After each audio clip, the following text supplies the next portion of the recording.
If you've ever struggled with this, if you've ever asked yourself why you can't seem to stay consistent, then stay with me, because today's story might change the way you see success forever. There was a boy named Noah who grew up in a small American town. He had big dreams, dreams of building something meaningful, something bigger than himself. Every night he'd promise himself, "Tomorrow I'll wake up early. Tomorrow I'll study harder. Tomorrow I'll finally change." And just like you've probably felt before, that thought alone made him feel alive. But then, tomorrow came, and the fire was gone. A few days later, Noah was back to the same old habits, sleeping in, making excuses, wasting time. And after failing again and again, he was exhausted. One afternoon, walking home with his head down, Noah passed by the old quarry at the edge of town. There he saw Mr. Harris, the local stonecutter. Every morning, rain or shine, the man was out there with his hammer, striking a giant slab of stone. Noah had walked past him dozens of times, and every time the rock looked exactly the same. Noah finally asked, "Mr. Harris, why do you keep hitting that rock?" "It never breaks. How do you stay motivated?" The old man looked up, sweat dripping from his forehead, and gave a gentle smile. "Son," he said, "I don't depend on motivation.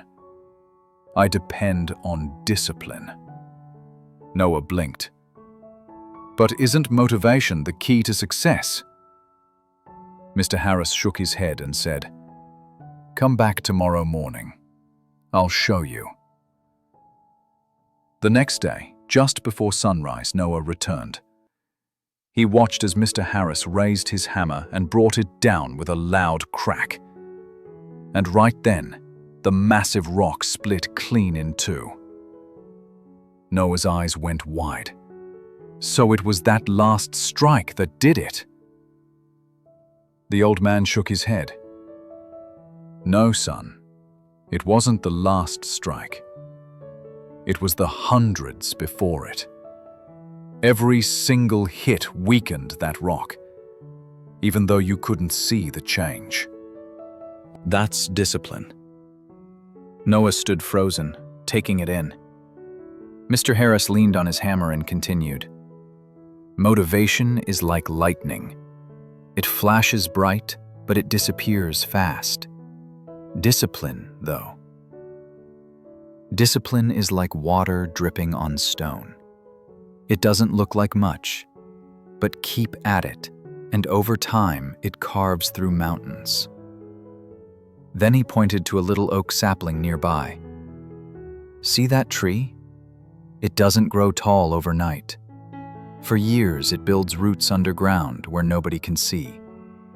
People might laugh and say nothing's happening, but those roots are building a foundation strong enough to survive the storms. That's what discipline does. It builds roots before the world sees the growth." Something shifted in Noah's heart that day. He realized he had been chasing quick results, expecting life to change overnight, instead of building the quiet strength of daily discipline. From that moment, Noah stopped waiting for the perfect tomorrow. He made a routine, and he stuck with it. Even on the days he was tired, he studied. Even when he didn't feel like it, he exercised. He kept showing up, day after day, strike after strike. At first, nothing seemed to change, but little by little, the results began to show. His grades improved, his body grew stronger, his confidence grew. Months turned into years, and eventually, Noah became one of the most respected young men in town. People who once doubted him started to ask, "Noah, what's your secret? How did you do it?" He would smile and answer, "Motivation got me started, but discipline kept me going. Success isn't about one big breakthrough. It's about the small things you do right, every single day. And he would tell them, don't wait for the perfect time. Don't wait for motivation to strike. Pick up your hammer, start swinging. Even when it looks like nothing's changing, keep going. Because one day, that stone will break. So here's the lesson. Motivation may light the spark, but discipline keeps the fire alive. Success doesn't come from one dramatic moment. It comes from the quiet, daily choices you make, even when nobody's watching. So let me ask you, are you waiting for lightning?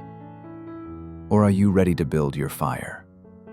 If this story touched you, hit the like button, share it with someone who needs to hear it, and tell me in the comments, what's one small discipline you can start today? And of course, don't forget to subscribe. I'll see you in the next story.